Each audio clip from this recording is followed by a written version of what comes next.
हे dear student, इस video में हम क्लास 10th इंग्लिश प्रोज का चैप्टर 2 यानी ए लेटर टू गॉड का हिंदी एक्सप्लेनेशन करना सीखेंगे, जिसको जीएल फ्लुएंट्स ने लिखा है। इस वीडियो में मैं इस पूरे चैप्टर के एक एक लाइन का हिंदी अर्थ बताने के साथ साथ जो भी कठिन वर्ड्स रहेंगे उनका हिंदी मीनिंग भी बता दूंगा। इस चैप्टर के राइटर जीएल फ्लुएंट्स प्रसिद्ध आधुनिक लेखकों में से एक हैं। इन्होंने साधारण, छोटी तथा हास्यपद कहानियां लिखी हैं। ए लेटर टू गॉड, जिसका हिंदी अर्थ होगा भगवान को एक पत्र, ये भी जीएल फ्लुएंट्स के द्वारा लिखी गई एक साधारण कहानी है जो हास्य से भरी हुई है। सबसे पहले थोड़ा सा इस चैप्टर के बारे में जान लीजिए, फिर हिंदी एक्सप्लेनेशन हम लोग देखेंगे। बेसिकली इस चैप्टर में लेंचो नामक एक किसान का वर्णन किया गया है जो पहाड़ी की एक चोटी पर अपने परिवार के साथ रहता है और फसल उगाकर अपने परिवार का पालन पोषण करता है। एक बार होता यह है कि उसकी फसल लगभग तैयार हो चुकी रहती है, केवल कुछ पानी की ज़रूरत रहती है। उसकी किस्मत से बारिश हो जाती है और पानी की कमी भी पूरी हो जाती है। अब लेंचो अपने खेत में जाता है और अपने फसल को देखकर बहुत खुश होता है, लेकिन तभी अचानक तेजी से हवा चलती है और बारिश के साथ ओले भी गिरने लगते हैं। ओले मतलब वही बर्फीले पत्थर जो कभी कभी बारिश के साथ गिरते हैं। ये देखने में बहुत अच्छे लगते हैं, इवन खाने में भी एकदम ठंडा ठंडा।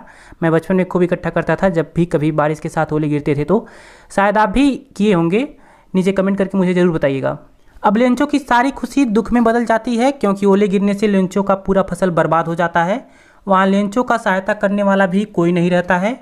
वह सोचता है कि उसके परिवार को इस वर्ष भूखा ही रहना पड़ेगा, लेकिन उसको भगवान पर पूरा विश्वास रहता है। इतना विश्वास रहता है कि वह भगवान से धन मांगने के लिए यानी पैसे मांगने के लिए भगवान को एक पत्र लिखता है। जी हाँ, लेंचो भगवान को एक पत्र लिखता है। जब उसका फसल नष्ट हो जाता है तो वह ईश्वर को, गॉड को एक पत्र लिखता है ताकि वह अपना फसल पुनः उगा सके, और उस पत्र को पोस्ट ऑफिस में ले जाकर डाल देता है। अब लेंचो अपने पत्र के द्वारा भगवान से कितने पैसे मांगता है, उसके पत्र का भगवान जवाब देते हैं कि नहीं, क्या सचमुच लेंचो को पुनः फसल उगाने के लिए भगवान धन दे देते हैं? इन सभी प्रश्नों का जवाब आपको इस चैप्टर का पूरा एक्सप्लेनेशन देखने के बाद पता चल जाएगा। तो चलिए इस चैप्टर का लाइन बाय लाइन करके हिंदी एक्सप्लेनेशन करना सीखते हैं। लेकिन उससे पहले अगर आप बोर्ड एग्जाम की तैयारी कर रहे हैं और अभी तक आपने इस चैनल को सब्सक्राइब नहीं किया है तो चैनल को सब्सक्राइब करके बेल आइकन प्रेस कर लीजिए, ताकि आपको आपके एग्जाम से रिलेटेड ऐसे ही वीडियोज़ का नोटिफिकेशन लगातार मिलता रहे। चलिए एक्सप्लेनेशन देखते हैं। The house the only one in the entire valley set on the crest of A low hill. The house यानी घर, द ओनली वन सिर्फ एक, इन इंटायर वैली संपूर्ण घाटी में। इंटायर का मतलब होता है संपूर्ण, वैली मतलब घाटी। सेट ऑन स्थित था, द क्रेस्ट ऑफ ए लो हिल निचली पहाड़ी के चोटी पर। हिल का मतलब पहाड़ी, क्रेस्ट मतलब चोटी। मतलब संपूर्ण घाटी में सिर्फ एक घर एक निचली पहाड़ी के चोटी पर स्थित था। फ्रॉम हिज हाइट, इसकी ऊंचाई से, वन कुड सी कोई भी देख सकता था, द रिवर नदी को, and the field of ripe corn और पके फसल के खेत को। राइप कॉर्न यानी पका हुआ फसल। राइप का मतलब होता है पका हुआ, कॉर्न मतलब फसल। डॉटेड जिसमें लगे थे, विद द फ्लावर्स फूल। दैट जो ऑलवेज प्रॉमिस्ड हमेशा वायदा करते थे, ए गुड हार्वेस्ट एक अच्छी फसल का। यानी इसकी ऊंचाई से कोई भी पके हुए फसल के खेत जिसमें फूल लगे होते थे और नदी देख सकता था, जो हमेशा एक अच्छी फसल का वायदा करते थे। The only thing the earth needed was a downpour और at least a shower. The only thing सिर्फ चीज, द अर्थ नीडेड पृथ्वी को जरूरत थी, वाज ए डाउन पावर एक मूसलाधार बारिश की, आर अथवा एट लीस्ट कम से कम, ए सोअर एक बौछार की। डाउन पावर मतलब मूसलाधार बारिश, एट लीस्ट का मतलब कम से कम, सोअर मतलब बौछार। मतलब पृथ्वी को सिर्फ एक मूसलाधार बारिश अथवा कम से कम एक बौछार की जरूरत थी। Through out the morning Lencho, पूरे सुबह लेंचो, हु न्यू जो जानता था, हिज फील्ड्स अपने खेत को, इंटाइमेटली घनिष्ठता से या फिर नज़दीकी से। इंटाइमेटली का मतलब होता है घनिष्ठता या फिर नज़दीकी। हैड डन नथिंग एल्स, उसने कुछ भी नहीं किया, बट लेकिन, seen the sky towards the north east, उत्तर पूर्व की ओर आकाश में देखता रहा। यानी पूरे सुबह लेंचो जो अपने खेत को नज़दीकी से जानता था, उसने उत्तर पूर्व की ओर बादलों को देखने के अतिरिक्त और कुछ भी नहीं किया। मतलब लेंचो अपने खेत में जाकर उत्तर पूर्व की ओर बादलों को देखता रहा। क्यों? क्योंकि उसकी फसल को पानी की ज़रूरत रहती है उस समय, तो वह बादलों को देखता है। एक बार फिर से यहाँ तक रिवाइज कर देता हूँ। संपूर्ण घाटी में सिर्फ एक घर एक निचली पहाड़ी के चोटी पर स्थित था। इसकी ऊंचाई से कोई भी नदी तथा पके हुए फसल के खेत और इसमें लगे हुए फूलों को देख सकता था, जो हमेशा एक अच्छी फसल का वायदा करते थे। पृथ्वी को सिर्फ मूसलाधार बारिश अथवा कम से कम एक बौछार की जरूरत थी। पूरे सुबह लेंचो जो अपने खेत को नजदीकी से जानता था, उसने उत्तर पूर्व की ओर आसमान को देखने के अतिरिक्त और कुछ भी नहीं किया। Now we are really going to get some water women. Lencho कहता है अपने पत्नी से कि नाउ अब, वी आर रियली गोइंग हम सचमुच जा रहे हैं, टू गेट प्राप्त करने, सम वाटर कुछ पानी, वुमेन औरत। वुमेन यानी अपने औरत को वह संबोधित करते हुए कहता है, वुमेन उसके पत्नी के लिए आया है। लेंचो कहता है कि प्रिय अब हम सचमुच कुछ पानी को प्राप्त करने जा रहे हैं। ऐसा लेंचो अनुमान लगाता है तो वह अपनी पत्नी से कहता है। अब उसकी पत्नी क्या जवाब देती है? द वुमेन औरत हु जो वाज प्रिपेयरिंग सपर रात का भोजन तैयार कर रही थी, रिप्लाइड जवाब दिया। सपर का मतलब होता है रात का भोजन। यस हाँ, गॉड्स विलिंग यदि भगवान चाहें, यदि भगवान की इच्छा हो। विल का मतलब होता है इच्छा। यानी औरत जो रात का भोजन पका रही थी जवाब दिया कि हाँ यदि भगवान की इच्छा हो। The older boys were working in the field. The older boys बड़े लड़के वेयर वर्किंग कार्य कर रहे थे, इन द फील्ड खेत में। व्हाइल जबकि द स्मॉलर वंस छोटे लड़के वेयर प्लेइंग खेल रहे थे, नियर द हाउस घर के नज़दीक। अनटिल तभी द वुमेन औरत कॉल टू देम ऑल उन सभी को बुलाई, कम फॉर डिनर भोजन के लिए आ जाओ। यानी वुमेन का मतलब कौन? लेंचो की पत्नी और इन बच्चों की माँ। और बुलाती है उन सबको। यानी बड़े लड़के खेत में काम कर रहे थे जबकि छोटे लड़के घर के नज़दीक खेल रहे थे। तभी औरत यानी उन बच्चों की माँ और लेंचो की पत्नी उन सबको रात के भोजन के लिए बुलाई। It was during the meal that भोजन करने के दौरान ही, मील का मतलब भोजन, ड्यूरिंग मतलब के दौरान। Just as Lencho had predicted जैसा कि लेंचो ने भविष्यवाणी की थी। प्रिडिक्टेड का मतलब होता है भविष्यवाणी करना। बिग ड्रॉप्स ऑफ रेन वर्षा के बड़े बूंद बिगेन प्रारंभ हो गए टू फॉल गिरना। यानी भोजन करने के दौरान ही जैसा कि लेंचो ने भविष्यवाणी की थी, वर्षा के बड़े बूंद गिरना प्रारंभ हो गए, मतलब बारिश होने लगी। इन द नॉर्थ ईस्ट उत्तर पूर्व में ह्यूज माउंटेन्स ऑफ क्लाउड बादलों के बड़े पर्वत, विशाल पर्वत, कुड बी सीन अप्रोचिंग आते हुए दिखाई दिए। यानी उत्तर पूर्व में बादलों के बड़े पर्वत आते हुए दिखाई दिए। The air was fresh and sweet. The air यानी हवा, वाज थी, फ्रेश एंड स्वीट ताज़ा और मधुर। यानी हवा ताज़ा और मधुर थी। एक बार रिवाइज कर देता हूँ इसको। लेंचो कहता है अपने पत्नी से कि प्रिय अब हम सचमुच कुछ पानी प्राप्त करने जा रहे हैं। द वुमैन उसकी पत्नी यानी औरत जो रात का भोजन तैयार कर रही थी जवाब दिया, हाँ यदि भगवान चाहें। बड़े लड़के खेत में काम कर रहे थे जबकि छोटे लड़के घर के नज़दीक खेल रहे थे। तभी औरत उन सब को रात के भोजन के लिए बुलाई। भोजन करने के दौरान ही जैसा कि लेंचो ने भविष्यवाणी की थी, वर्षा के बड़े बूंद गिरना प्रारंभ हो गए। उत्तर पूर्व में बादलों के बड़े पर्वत अपनी ओर आते हुए दिखाई दिए। हवा ताजी और मधुर थी। द मैन आदमी वेंट आउट बाहर निकल पड़ा, फॉर नो अदर रीजन किसी अन्य कारण से नहीं, टू हैव द प्लेजर आनंद लेने के लिए, ऑफ फीलिंग द रेन वर्षा के अनुभवों का। प्लेजर मतलब होता है आनंद। ऑन हिज बॉडी अपने शरीर पर। यानी आदमी बाहर निकल पड़ा किसी अन्य कारण से नहीं, केवल अपने शरीर पर वर्षा के आनंद का अनुभव लेने के लिए। एंड वेन और जब ही रिटर्नेड वह लौटा, ही एक्सक्लेम्ड उसने आश्चर्यपूर्वक कहा। वह आदमी कोई और नहीं रहता है, लेंचो रहता है। यानी आदमी कौन? लेंचो केवल अपने शरीर पर वर्षा के आनंद का अनुभव लेने के लिए बाहर निकल पड़ा और जब वह लौटा तो उसने आश्चर्यपूर्वक कहा। क्या कहा आगे देखिए। वह आदमी यानी लेंचो कहता है, these are not rain drops falling from the sky, they are new coins. यानी कहता है कि आसमान से वर्षा के बूंद नहीं गिर रहे हैं। रेन ड्रॉप्स का मतलब होता है वर्षा के बूंद। दे आर न्यू क्वाइंस वे नए सिक्के हैं। क्वाइंस का मतलब सिक्के। The big drops are 10 cent pieces. The big drops बड़े बूंद आर हैं 10 सेंट पीसेस 10 सेंट के। एंड और द लिटिल वंस छोटे बूंद आर 5 सेंट के। यानी वह कहता है कि आसमान से वर्षा के बूंद नहीं गिर रहे हैं, वे नए सिक्के हैं। बड़े बूंद 10 सेंट के हैं और छोटे बूंद 5 सेंट के। अगला पैसेज देखिए। विद ए सेटिस्फाइड एक्सप्रेशन एक संतुष्ट भावना के साथ। वीडियो को आप देखते रहिए, इस चैप्टर में आपको कोई भी डाउट नहीं रह जाएगा। एक संतुष्ट भावना के साथ, एक्सप्रेशन मतलब भावना, सेटिस्फाइड मतलब संतुष्ट। ही रिगार्डेड उसने देखा the field of ripe corn पके फसल के खेत को। राइप का मतलब पका हुआ, कॉर्न मतलब फसल, इसके पहले भी मैंने आपको बताया है। विथ इट्स फ्लावर इसके फूलों को। ड्रैप्ड जो लिपटे हुए थे in the curtain of rain वर्षा के चादर में। कर्टन मतलब चादर। मतलब एक संतुष्ट भावना के साथ यानी खुश होकर उसने पके हुए फसल के खेत और इसके फूलों को देखा जो वर्षा के चादर में लिपटे हुए थे। किसने देखा? लेंचो ने। बट सडनली, लेकिन अचानक ए स्ट्रांग वाइंड, एक तेज हवा, बिगिन टू ब्लो, बहना प्रारंभ हो गई।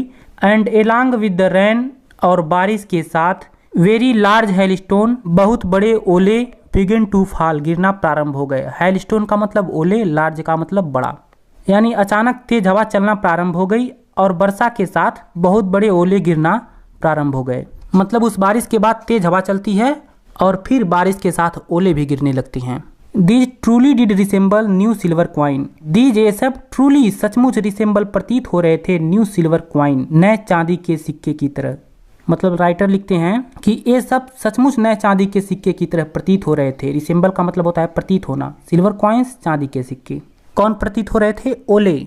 द बॉयज, लड़के, एक्सपोजिंग, खुला छोड़ दिए, देमसेल्वेज, खुद को, टू द रैन, बारिश में, रैन आउट, भागे, टू कलेक्ट, इकट्ठा करने के लिए। किसको इकट्ठा करने के लिए? द फ्रोजन पर्ल्स, जमे हुए मोतियों को, यानी ओलों को। मतलब लड़के खुद को बारिश में खुला छोड़ दिए और जमे हुए मोतियों यानी ओलों को इकट्ठा करने के लिए भागे। लड़के उसको इकट्ठा करने के लिए, जो पत्थर गिर रहे थे उसको इकट्ठा करने के लिए दौड़ पड़े। रिवाइज कर देता हूँ इसको। एक संतुष्ट भावना के साथ उसने पके हुए फसल के खेतों और इसके फूलों को देखा जो वर्षा के चादर में लिपटे हुए थे। लेकिन अचानक एक तेज हवा बहना प्रारंभ हो गई, ब्लो का मतलब हवा चलना, और बारिश के साथ बहुत बड़े पत्थर गिरना प्रारंभ हो गए। ये सचमुच नए चांदी के सिक्के की तरह प्रतीत हो रहे थे।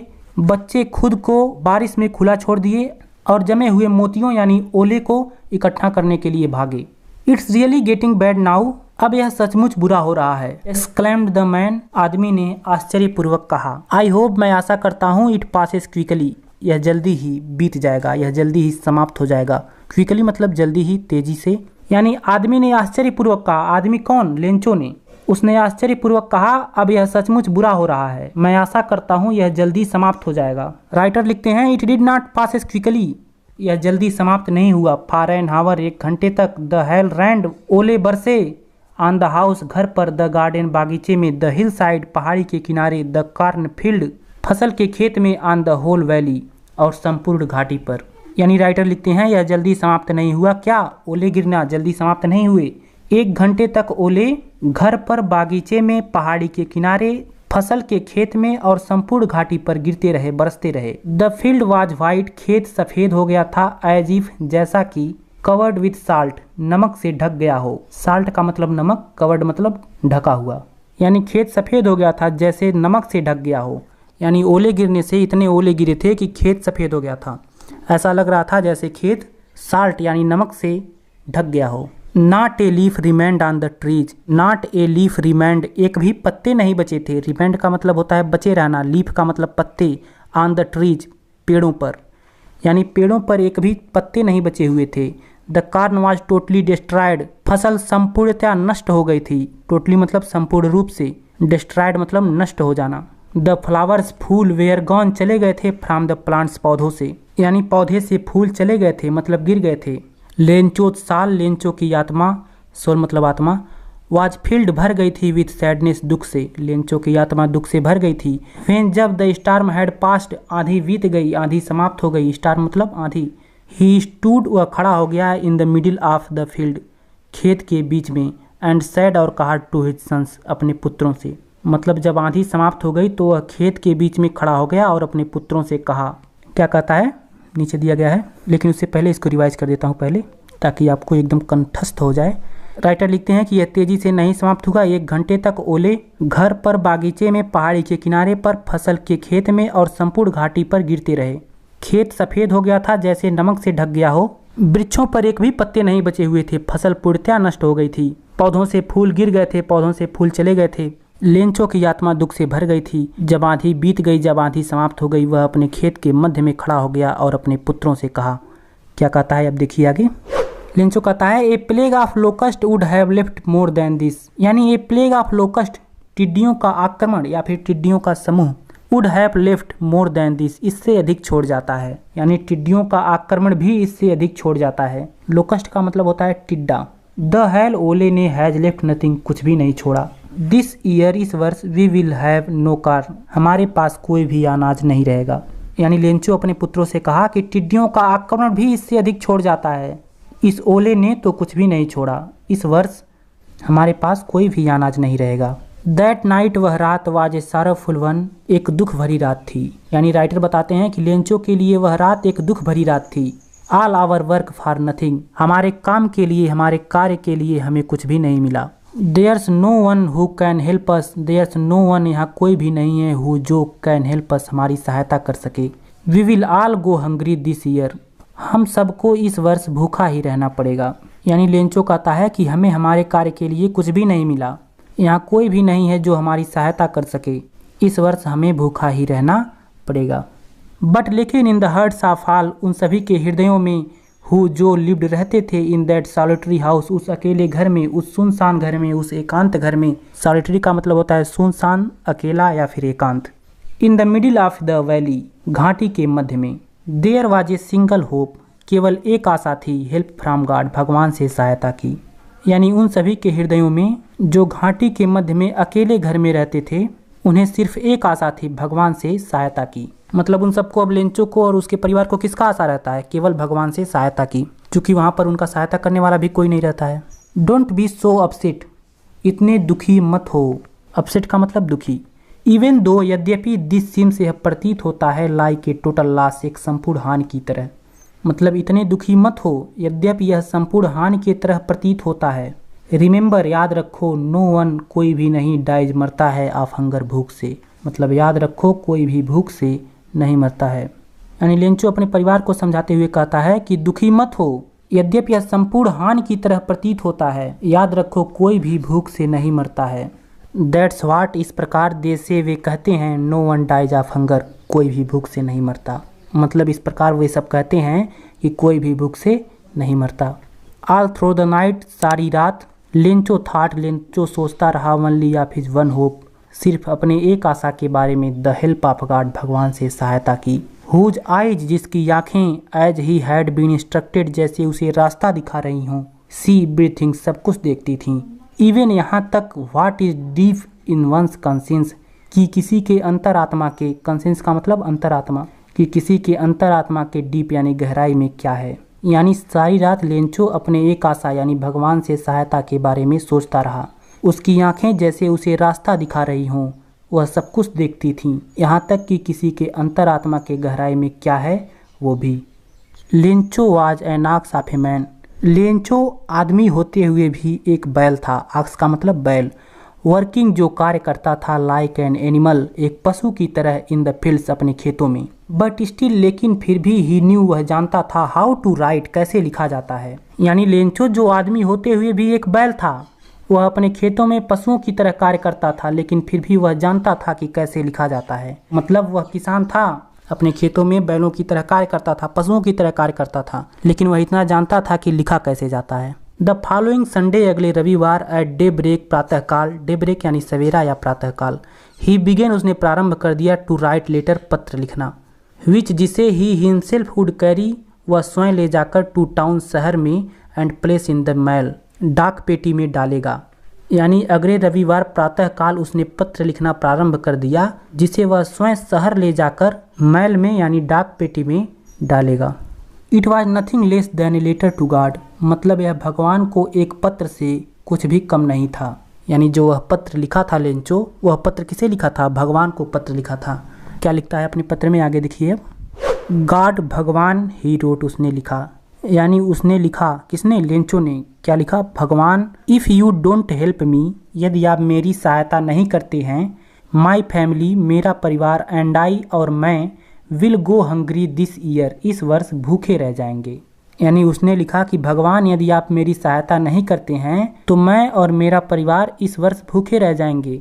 आई नीड 100 पीसोस, आई नीड, मुझे ज़रूरत है, 100 पीसोस, 100 पीसोस की, in order to sow my field again, मेरे खेत में पुनः बीज बोने के लिए, एंड, और, टू लिव, जीवित रहने के लिए, अनटिल द क्रॉप्स कम्स, जब तक फसल नहीं आ जाते। बिकॉज, क्योंकि, द हेल स्टार्म, ओले ने क्या किया? सब कुछ नष्ट कर दिया। यानी लेंचो अपने पत्र में लिखता है, ध्यान दीजिएगा, उसने लिखा कि भगवान, यदि आप मेरा सहायता नहीं करते हैं तो मैं और मेरा परिवार इस वर्ष भूखा रह जाएगा। मुझे अपने फसल को पुनः बोने के लिए और जब तक फसल नहीं आ जाते तब तक जीवित रहने के लिए 100 पीसोस की ज़रूरत है। बिकॉज क्योंकि हैरिस्टार में यानी ओले ने सब कुछ नष्ट कर दिया। मतलब वह अपने पत्र में भगवान से 100 पीसोस मांगता है। किस लिए मांगता है? फसल को पुनः बोने के लिए और जब तक फसल नहीं उग जाते तब तक जीवित रहने के लिए। क्यों मांगता है? क्योंकि ओले उसके फसल को नष्ट कर देते हैं। चलिए आगे देखिए।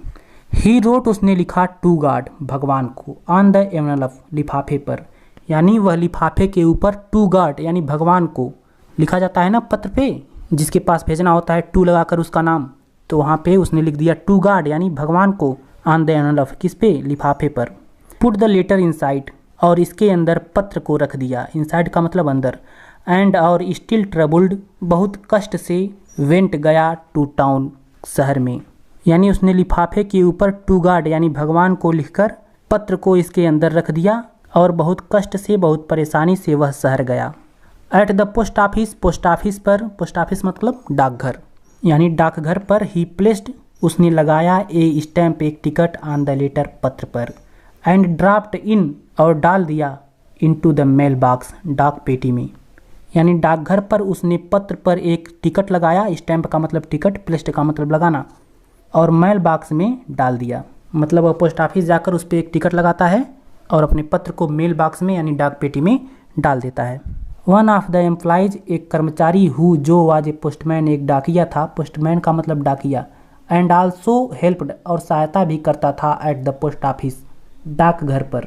यानी एक कर्मचारी जो डाकिया था और डाकघर पर सहायता भी करता था। वेंट टू हिज बॉस, अपने मालिक के पास गया, अपने बॉस के पास गया, लाफिंग हार्टली, दिल से हंसते हुए।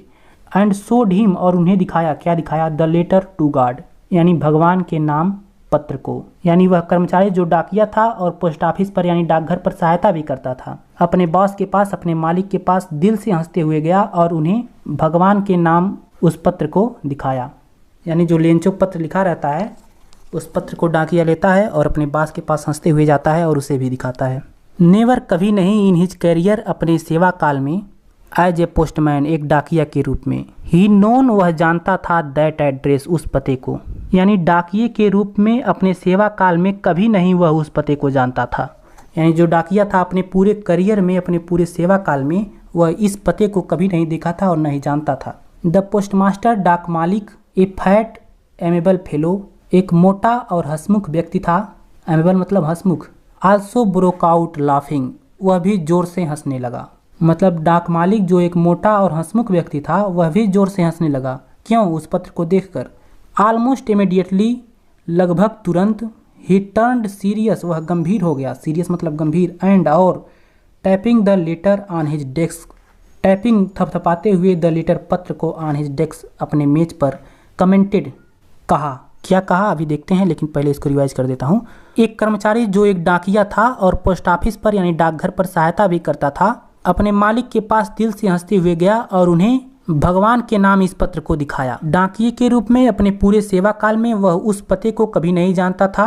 पोस्टमास्टर यानी डाक मालिक जो एक मोटा और हंसमुख व्यक्ति था वह भी जोर जोर से हंसने लगा, लेकिन लगभग तुरंत वह सीरियस हो गया, वह गंभीर हो गया और अपने मेज पर पत्र को थपथपाते हुए कहा। अब देखते हैं इसने क्या कहा। पोस्टमास्टर कहता है यानी डाक मालिक कहता है, व्हाट फैथ, कितना विश्वास है। आई विश, काश, I had the faith of the man, आदमी की तरह मेरे अंदर भी विश्वास होता, हु, जिसने, राइट दिस लेटर, इस पत्र को लिखा है। स्टार्टिंग अप, प्रारंभ करना चाहता है, एक कोरस्पॉन्डेंस, एक पत्र व्यवहार या फिर एक पत्राचार, विद गॉड, भगवान से। कोरेस्पोंडेंस मतलब होता है पत्र व्यवहार या पत्राचार। यानी जो पोस्टमास्टर होता है, डाक मालिक होता है, वह उस पत्र को देखकर कहता है कि व्हाट फैथ, कितना विश्वास है। काश, आई विश यहाँ पे लिखा है, वह इच्छा व्यक्त करता है कि काश मेरे अंदर भी उस व्यक्ति की तरह विश्वास होता जिसने इस पत्र को लिखा है, जो भगवान के साथ पत्र व्यवहार करना प्रारंभ कर रहा है। सो इसलिए, इन आर्डर, इसी क्रम में, to shake the writer's faith in God, भगवान में राइटर यानी लेखक के विश्वास को बनाए रखने के लिए, यानी इसलिए इसी क्रम में कि भगवान में लेखक का विश्वास बना रहे, लेखक का विश्वास बनाए रखने के लिए, द पोस्टमास्टर, डाक मालिक को, केम अप, आया, विद एन आइडिया, एक विचार, आंसर द लेटर, पत्र का जवाब देने का। यानी भगवान में लेखक का विश्वास बनाए रखने के लिए पोस्टमास्टर को पत्र का जवाब देने का एक विचार आया। बट लेकिन व्हेन ही ओपनड इट, जब उसने इसे खोला, इट वॉज एविडेंट, यह स्पष्ट था, एविडेंट मतलब स्पष्ट, दैट की टू आंसर इट, इसका जवाब देने के लिए, ही नीडेड, उसे ज़रूरत थी, सम थिंग्स, कुछ चीज़ों की, more than goodwill, ink and paper, यानी अच्छाई, स्याही और कागज़ के अतिरिक्त। गुडविल का मतलब नेक कार्य या फिर अच्छाई। लेकिन जब उसने इसे खोला तो यह स्पष्ट था कि इसका जवाब देने के लिए उसे अच्छाई, स्याही और पेपर के अतिरिक्त कुछ और चीज़ों की ज़रूरत थी। वो क्या चीज़ रहती है? धन की, क्योंकि उसने अपने पत्र में धन मांगा रहता है। बट लेकिन ही स्टक, वह अड़ा रहा, टू हिज रिजोल्यूशन, अपने निश्चय से। लेकिन वह अपने निश्चय से अड़ा रहा। स्टक मतलब अड़ा रहना, रिजोल्यूशन मतलब निश्चय। ही आस्क्ड, उसने कहा, फॉर मनी, धन के लिए, फ्रॉम हिज एम्प्लॉइज, अपने कर्मचारियों से। उसने अपने कर्मचारियों से धन के लिए कहा। ही हिमसेल्फ गेव, उसने खुद भी दिया, पार्ट ऑफ हिज सैलरी, अपने वेतन का एक भाग, एंड और सेवरल फ्रेंड्स, कुछ मित्रों को भी, ऑफ हिज, अपने, वेयर ओब्लाइज टू गिव, देने के लिए विवश किया, समथिंग, कुछ, for an act of charity, दान के कार्य के लिए। चैरिटी मतलब दान, एक्ट का मतलब कार्य। मतलब वह अपने निश्चय से अड़ा रहा। वह अपने कर्मचारियों से धन के लिए कहा और खुद भी अपने वेतन का एक हिस्सा दिया और अपने कुछ मित्रों को भी दान के कार्य के लिए कुछ देने पर विवश किया। यानी जो पोस्टमास्टर रहता है, डाक मालिक रहता है, वह अपने कर्मचारियों से और अपने भी वेतन से और अपने कुछ मित्रों से कुछ पैसे इकट्ठा करता है। एक बार इसको फिर से रिवाइज कर देता हूँ। अतः इसी क्रम में कि लेखक का विश्वास भगवान में बना रहे, डाक मालिक को पत्र का जवाब देने के लिए एक विचार आया। लेकिन जब उसने इसे खोला, इसमें स्पष्ट था कि इसका जवाब देने के लिए उसे अच्छाई, स्याही और कागज के अतिरिक्त कुछ और चीज़ों की जरूरत थी। लेकिन वह अपने निश्चय पर अड़ा रहा। उसने अपने कर्मचारियों को धन के लिए कहा और खुद भी अपने सैलरी का, अपने वेतन का एक पार्ट, एक भाग दिया और अपने कुछ मित्रों से भी दान के कार्य के लिए कुछ देने पर विवश किया। इट वॉज इम्पॉसिबल, यह असंभव था, फॉर हिम, उनके लिए, टुगेदर, इकट्ठा करना, टुगेदर, आपस में, द 100 पीसोस, यानी 100 पीसोस, यानी उनके लिए आपस में 100 पीसोस इकट्ठा करना असंभव था। सो इसलिए ही वॉज एबल, वह समर्थ हो पाए, टू सेंड, भेजने में, द फार्मर, किसान को, ओनली ए लिटिल, सिर्फ थोड़ा, मोर देन हाफ, आधे से अधिक, यानी उनके लिए आपस में 100 पीसोस इकट्ठा करना असंभव था। इसलिए वह किसान को सिर्फ आधे से थोड़ा अधिक भेजने में समर्थ हो पाए, यानी वह पूरा 100 पीसोस नहीं भेज पाए, सिर्फ आधे से थोड़ा अधिक, यानी 50 से कुछ अधिक पीसोस भेज पाए। He put the money in an envelope, he put, उसने रखा, द मनी, धन को, इन एन एनवलप, एक लिफाफे में, एड्रेस्ड टू लेंचो, लेंचो का पता लिखकर, एंड और विद देम ए लेटर, इसके साथ एक पत्र भी, containing only a single words as a signature, जिस पर हस्ताक्षर के रूप में एक सिंगल शब्द लिखा था। वह शब्द क्या था? गॉड, यानी भगवान। यानी उसने लेंचो का पता लिखकर एक लिफाफे में धन को रख दिया और उसके साथ एक पत्र भी रखा जिसमें सिग्नेचर के रूप में, हस्ताक्षर के रूप में सिर्फ एक शब्द लिखा था, भगवान। रिवाइज करता हूँ इसको एक बार। उनके लिए आपस में 100 पीसोस इकट्ठा करना असंभव था, इसलिए वह किसान को सिर्फ आधे से थोड़ा अधिक भेजने में समर्थ हो पाए। उसने धन को एक लिफाफे में रखकर लेंचो का पता लिख दिया और इसके साथ एक पत्र भी रखा जिसमें हस्ताक्षर के रूप में सिर्फ एक शब्द लिखे थे, भगवान। मतलब वह सिग्नेचर कर देता है किसका? गॉड, यानी भगवान का। द फॉलोइंग संडे, अगले रविवार, लेंचो केम, लेंचो आया, ए बिट अर्लियर, थोड़ा पहले ही, देन यूजुअल, सामान्यता से, टू आस्क, पूछने के लिए, if there was a letter for him, कि उसके लिए कोई पत्र था या नहीं। यानी अगले रविवार लेंचो सामान्यता से कुछ पहले ही चला आया, यह पूछने के लिए कि उसके लिए कोई पत्र आया था कि नहीं। It was the postman himself who handed the letter to him, it was the postman himself, यह डाकिया स्वयं था, हु हैंडेड, जिसने दिया, द लेटर, पत्र को, टू हिम, उसको, यानी डाकिया ने खुद लेंचो को अपने हाथ से पत्र को दिया। व्हाइल, जबकि, द पोस्टमास्टर, यानी डाक मालिक, एक्सपीरियंसिंग, अनुभव कर रहा था, the containment of a man, एक आदमी के संतुष्टि को, कंटेंटमेंट मतलब संतुष्टि, हु हैज परफॉर्म्ड, जो संपन्न किया था, जो पूरा किया था, गुड डीड, एक अच्छे कार्य को, एक नेक कार्य को, डीड का मतलब कार्य, लुक्ड, देख रहा था, on from the doorway of his office, अपने कार्यालय के खिड़की से, यानी जो पोस्टमास्टर था वह नेक कार्य करने वाले आदमी के संतुष्टि का अनुभव करते हुए अपने कार्यालय के खिड़की से, डोरवे मतलब खिड़की से, देख रहा था। रिवाइज करता हूँ इसको एक बार। अगले रविवार लेंचो यह पूछने के लिए सामान्यता से कुछ पहले ही चला आया कि उसका पत्र आया था कि नहीं। डाकिये ने खुद उसको अपने हाथ से उसे पत्र को दिया, जबकि डाक मालिक एक नेक कार्य करने वाले आदमी के संतुष्टि का अनुभव करते हुए अपने कार्यालय के खिड़की से देख रहा था। अब अगला पैसेज देखिए। लेंचो शोड नॉट, लेंचो ने नहीं दिखाया द स्लाइटेस्ट सरप्राइज, थोड़ा भी आश्चर्य, ऑन सीइंग द मनी, धन देखकर, यानी लेंचो ने धन को देखकर थोड़ा भी आश्चर्य नहीं दिखाया, यानी उसको जब धन मिल गया तो उसको आश्चर्य नहीं हुआ। क्यों नहीं आश्चर्य हुआ? सच वाज हिज कॉन्फिडेंस, क्योंकि उसको इतना विश्वास था। बट ही बिकेम एंग्री, लेकिन वह नाराज हो गया। व्हेन, जब, ही काउंटेड द मनी, उसने धन को गिना। मतलब लेंचो धन को देखकर जरा भी आश्चर्य नहीं हुआ, क्योंकि उसको इतना विश्वास था, लेकिन वह नाराज हो गया जब उसने धन को गिना। क्यों नाराज हो गया? क्योंकि उसको कम धन मिला था। उसने मांगा तो था 100 पीसोस, लेकिन उसको आधे से थोड़ा अधिक ही मिला था, क्योंकि कर्मचारी 100 पीसोस इकट्ठा ही नहीं कर पाए थे, तो वह नाराज हो गया। अब लेंचो सोचता है God could not have made a mistake, भगवान से गलती हो नहीं सकती। नार कुड ही हैव डिनाइड, और न ही वह इनकार कर सकता है। Lencho what he had requested, जो लेंचो ने प्रार्थना की थी। यानी लेंचो सोचता है कि भगवान से तो गलती हो नहीं सकती, और न ही वह लेंचो के प्रार्थना को अस्वीकार यानी इनकार कर सकता है। इमीडिएटली, तुरंत लेंचो वेंट अप, लेंचो गया टू द विंडो, खिड़की पर। किसके खिड़की पर? पोस्ट ऑफिस की खिड़की पर। टू आस्क, मांगने के लिए, पूछने के लिए, फॉर पेपर एंड इंक, कागज और स्याही। यानी लेंचो तुरंत कागज और स्याही पूछने के लिए खिड़की पर गया। On the public writing table, जनसाधारण के लिखने वाली मेज पर, यानी जहाँ लोग बैठकर पत्र लिखते हैं उस मेज पर। ही स्टार्टेड टू राइट, उसने लिखना प्रारंभ कर दिया। With much wrinkling of his bro, अपने भावों को रिंकलिंग यानी सिकोड़ते हुए। ब्रो मतलब भाव और रिंकलिंग मतलब सिकोड़ते हुए। कास्ट बाई, इसका कारण था, मतलब वह अपने भावों को इसलिए सिकोड़ रहा था क्योंकि the effort he had to make to express his ideas, क्योंकि वह अपने विचारों को एक्सप्रेस यानी अव्यक्त करने का एफर्ट प्रयास कर रहा था। व्हेन ही फिनिश्ड, जब उसने समाप्त कर दिया। He went to the window, वह खिड़की पर गया। टू बाई, खरीदने के लिए। ए स्टैम्प, एक टिकट को। विच, जिसे ही लिक्ड, उसने चाटा। एंड देन अफिक्स, और चिपका दिया। टू द एनवलप, लिफाफे पर। With a blow of his fist, अपने मुट्ठी के प्रहार से। फिस्ट का मतलब होता है मुट्ठी। यानी जब उसने लिखकर समाप्त कर दिया तो वह खिड़की पर एक टिकट खरीदने के लिए गया, जिसे वह चाट कर लिफाफे पर चिपका दिया। अफिक्स का मतलब चिपकाना, और अपने मुट्ठी के प्रहार से इसे फिक्स कर दिया। रिवाइज कर देता हूँ एक बार। लेंचो तुरंत कागज और स्याही मांगने के लिए खिड़की पर गया।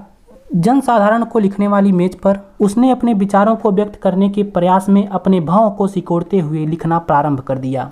जब वह समाप्त कर दिया तो वह स्टैम्प खरीदने के लिए खिड़की पर गया, जिसे वह चाट कर अपने मुट्ठी के प्रहार से लिफाफे पर चिपका दिया।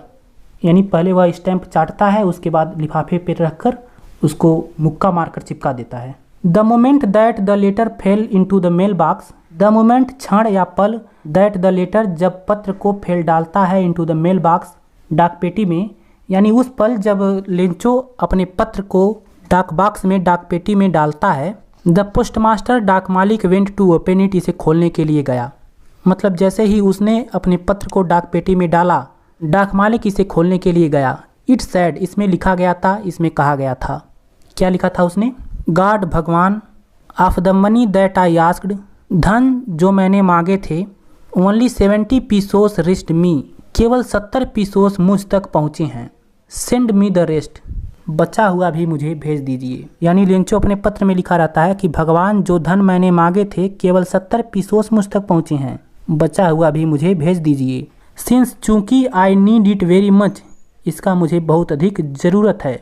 बट लेकिन, don't send it to me, मुझे इसे मत भेजिएगा थ्रू द मेल, मेल से होकर।